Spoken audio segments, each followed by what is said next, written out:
Although Kamal's not going to speak for a moment or two, I am going to take this opportunity to introduce him before the focused moment. Last year, while I was ill, HarperCollins, my editor at HarperCollins, Jim Gifford, sent me a bunch of books to keep my mind occupied while all that other trauma and stress was going on. And one of the books that he sent me was Intolerable, Kamal Al Solaylee's book. That book tells the story, it tells his biography, it's a memoir of what it was like for him to grow up as a gay man in an increasingly fundamentalist Arab world. I said during the sharing time that fundamentalism is a choice, and it would do us well to pay attention to some of the changes that took place in the Arab world and moved it from being a progressive area in the world where Kamal may have been able to grow and his sisters may have been able to celebrate freedom as we do, and yet fundamentalism took over it, and so his life became very, very closed, as have the lives of his sisters and his mother since. Kamal came to Canada. I believe he could write an entire book just on his experiences as an immigrant with a doctoral degree who was obliged to do very menial labor initially in order to find employment here in Canada, and that is something that I think we need to study. But finally, his writing and his work got him noticed. He became a journalist at the Globe and Mail for some time, and now is a professor at Ryerson University. It is a pleasure and an honor to have him with us here for this celebration, and I am so glad that I had that little connection I could take advantage of, and so invite him to this place. Kamal, welcome. Good morning, everyone. I just want to make sure that the volume is okay. Can everyone hear me? I can tell you what a great experience so far this has been for me. It's actually been a lot of fun. I wish all places of worship were like this when I was growing up. Well, they weren't. Before I even start, I really want to thank Greta so much for thinking of me for this affirmation Sunday, and I am thrilled and honored to have been selected for this special occasion. I also want to thank John DiPedi, I pronounced that right, DiPedi, for being my chaperone and guide. We actually started this conversation way back in July, and it's been at least 5 months of going back and forth, and I'm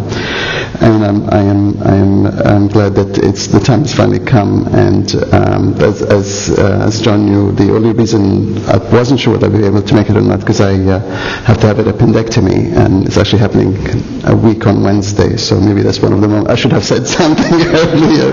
But I was afraid that my appendix burst in the summer, but we couldn't operate right away. So it's now having a planned appendectomy. So wish me luck, everyone. So. I'm sorry. Thank you. I thought of standing up and saying that, but I thought I was just better be a guest today. What I'd like to do is talk to you a little bit about where I'm coming from, and particularly vis-a-vis faith and worship and religion, and the whole notion of faith and fundamentalism. And as part of that talk, I will read just a small section, another small section of the book, because I thought of just paraphrasing it, but then it's my own words, so I thought I'm just going to read it from my own book. So I just then, no one can ever call me a plagiarist this way. So. I will improvise a little bit, but I'm a teacher. I mean, as Greta introduced me, I'm a teacher, and before I forget, Elaine, thank you for that beautiful reading. I'm sorry, I meant to add that too. Thank you so much. You pronounce all the names correctly as well. Thank you. I will read from notes because I'm a teacher, and I'm getting old, and I don't trust my memory anymore. And I'm afraid when I teach that I'm going to forget to teach my students something really important that they need to know before they graduate. So I always read from notes, but I don't actually stare at them the whole time. So it's like, I probably won't be that boring for you. But I stand before you this morning a few days after Cairo erupted into violence. I grew up in Cairo. And Cairo, and you've all seen images of Cairo in the last year during the Arab Spring, but again in the past 2 weeks as it erupted into violence and civil unrest again, after its newly elected President Morsi in effect rewrote the constitution to give himself unprecedented powers. This comes less than a year after his party, the Muslim Brotherhood, won the majority of seats in Egypt's first free elections. Morsi's Islamic project, as one of his supporters called it, continues the demonization of the judiciary, media, liberals, Christians, homosexuals, and seculars in the Arab world's most populous state. It is, as another supporter called it, a gift to God. I also stand before you this morning as further down in Africa, Uganda's parliamentary speaker, Rebecca Kadaga, confirmed that her country's notorious Kill the Gays bill is being reintroduced in the legislature in Kampala as, and I quote, Christmas present to her people. These are just two ripped from the headline stories that I was thinking of in the last few days and weeks as I was preparing my talk. And if you're wondering why I have it in front of me in a laptop instead of paper, it's because I was working on it right until the last minute and on the subway this morning. So I'm never happy with anything I write, so I keep rewriting it to the last minute. But combined, they confirm my deep-seated, and I think I feel safe enough to say that in this crowd, almost irrational fear, and yes, prejudice against religions of all kinds. I must admit that I've been very nervous about coming here this morning. And this has nothing to do with getting up so early on a Sunday, which I've never taken the subway so early in my entire life. And I wasn't even sure what time. I had to ask the conductor the night before. So what time is the first train from St. Clair? And even talking to our community as liberal, generous, as enlightened as West Hill United was, I've been nervous. I feel this little sickness in my stomach. I never go to churches. I never go to mosques. I've been avoiding that whole. The truth of the matter is I spent most of my adult life, at least the last 30 years, and of my 48 to date, trying to escape religion's clutches. I've seen it curtail the lives of my sisters. I have 6 living sisters, relegating them to second-class citizens in their own homes. I've seen it turn my brothers into misogynists, defeated, unmotivated people. I watch so-called people of faith or people of the book, particularly when I talk about the Middle East, I talk about Muslims, Christians, and Jews, kill each other in its name, blowing up buses, churches, or mosques and residential buildings. My first experience of terrorism or sectarian violence happened when I was 5 years old. The condominium or the building we were living in, I had an indoor garage, and someone set up a bomb to kill a Christian militant.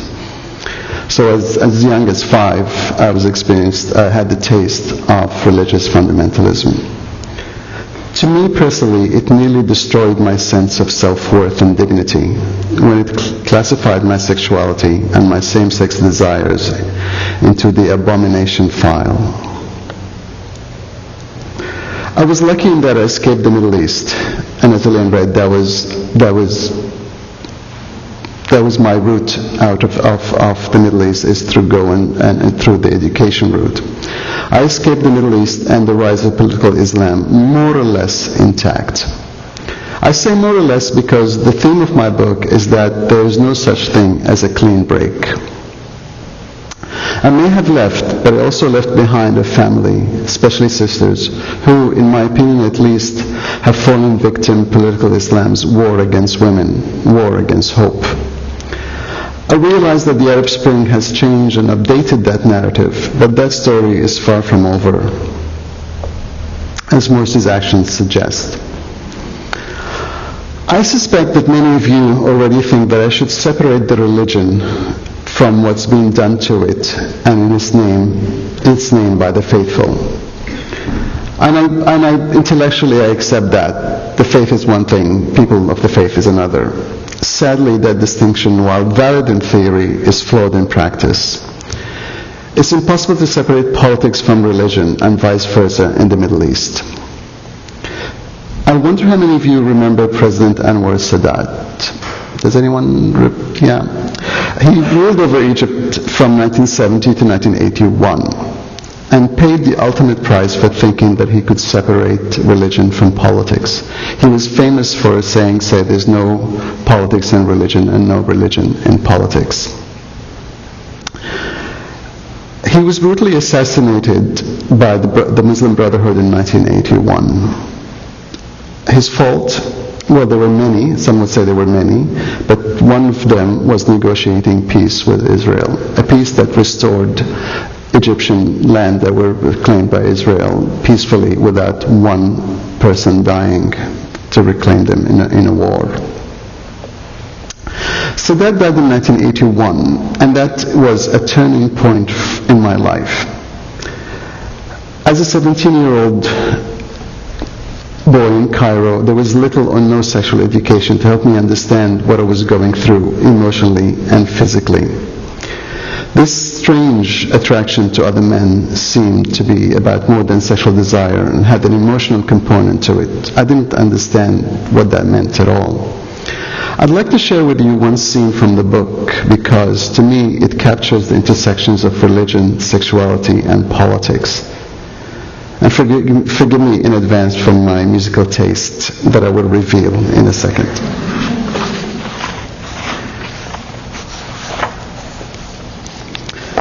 By 16, I had more or less come out as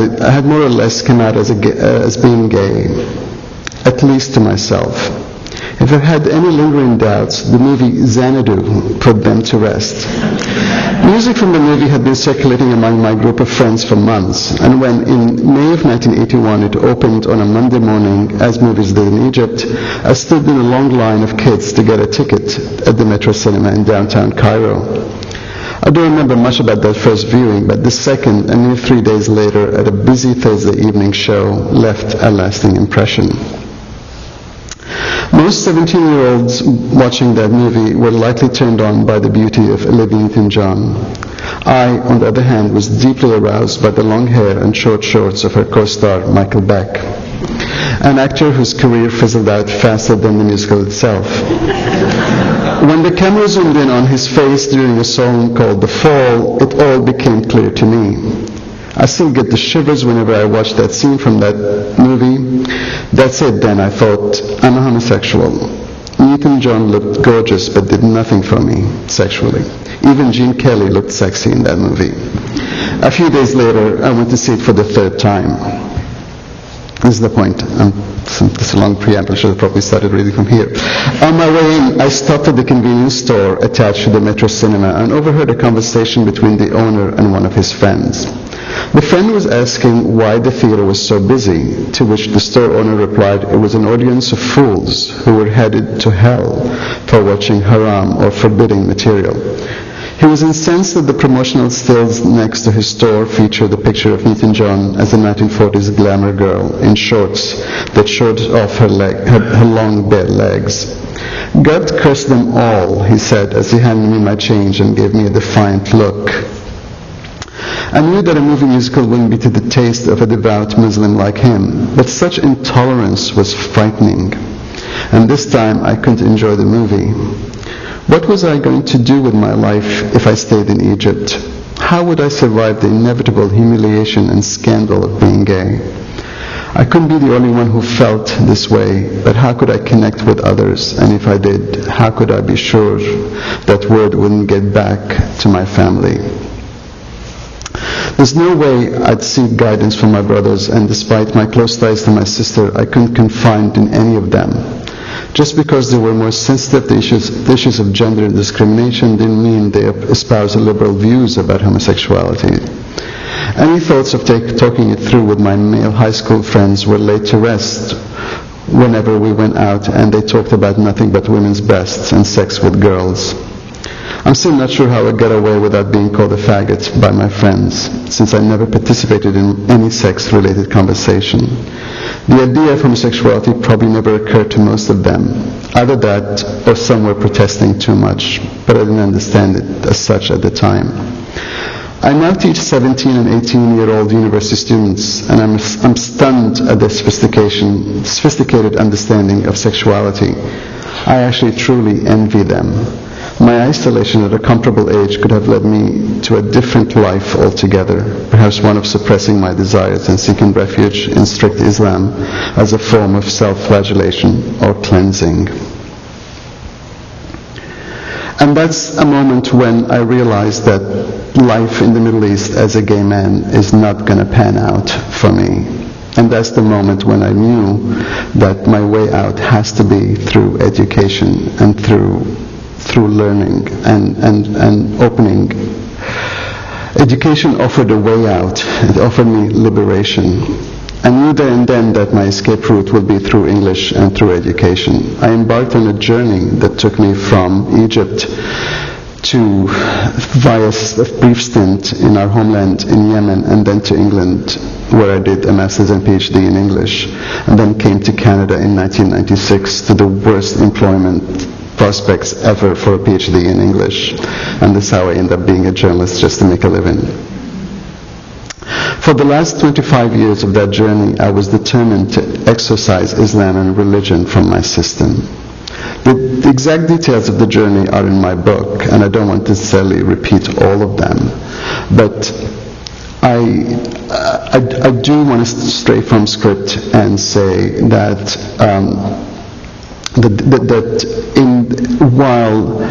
while my own life and I probably mentioned that in a second, while my own life has been blessed in so many ways here in Canada, I don't know if this was mentioned before, but I dedicated the book to Toronto because it has been truly has been my home. It has given me something that no other place in the world has, and it's a sense of belonging, a sense of dignity. I live a life of dignity which is denied to many people in the Middle East, particularly gay and lesbians in the Middle East, and not just in the Middle East but beyond.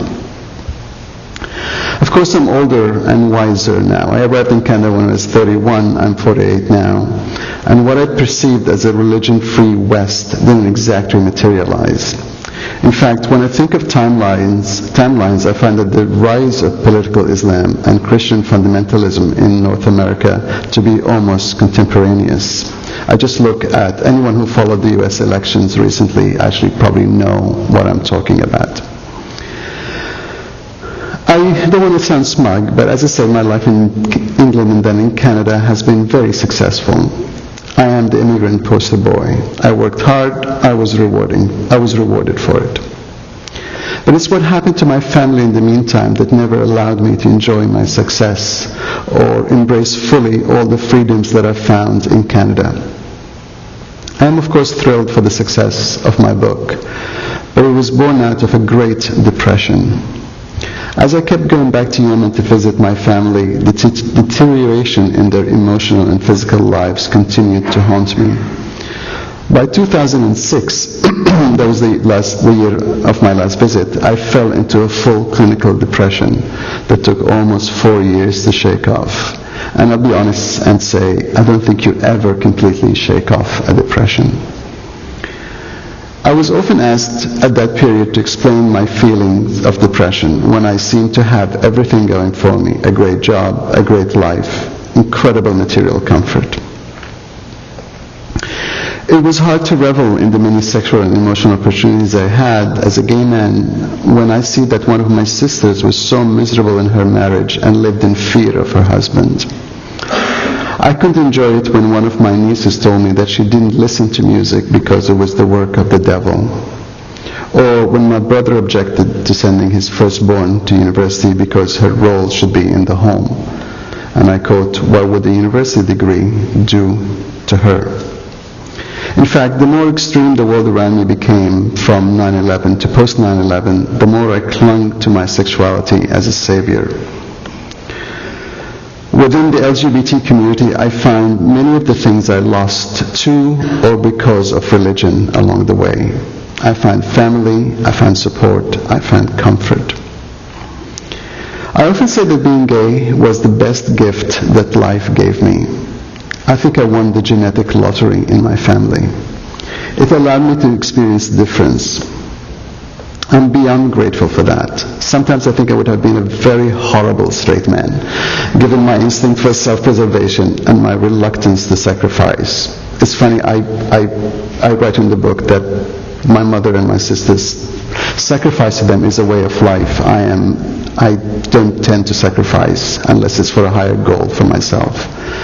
My gay self made me more aware of the challenges and beauty of being a human being. I'd like to think I'm more empathetic because of my sexuality. But not many people are as lucky. And I truly consider myself to be a lucky man. And this is the message I want to emphasize this morning as part of this affirmation. I don't want to call it a sermon, but as affirmation moment. Is that good? I should have asked. Sorry, John, I've let you down. But I love the word affirmation. It's a great word. I realize how enlightened your community is. So for me to preach the gospel of acceptance is really preaching for the converted. But what are we all doing to make the life of a woman trapped under the weight of the Taliban in Afghanistan any easier? How about the Ugandan gay rights activists whose very work puts them in the face of death, a death that will be sanctioned by the government in a matter of weeks? The many Native women who face violence, poverty in reserves, even here in Canada, I do want to also mention that I want to take a moment to mention, because not all the problems are happening somewhere else. We have our own problems right here within our borders.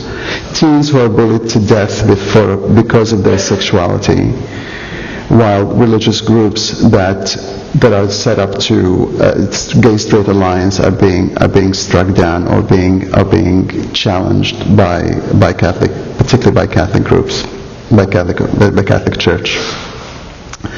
I ask you to look beyond our vantage and privilege point in Toronto, and really our lives in Toronto couldn't be, despite all the problems we have and the terrible weather in the few months to come, we have such a great and privileged life here in the city.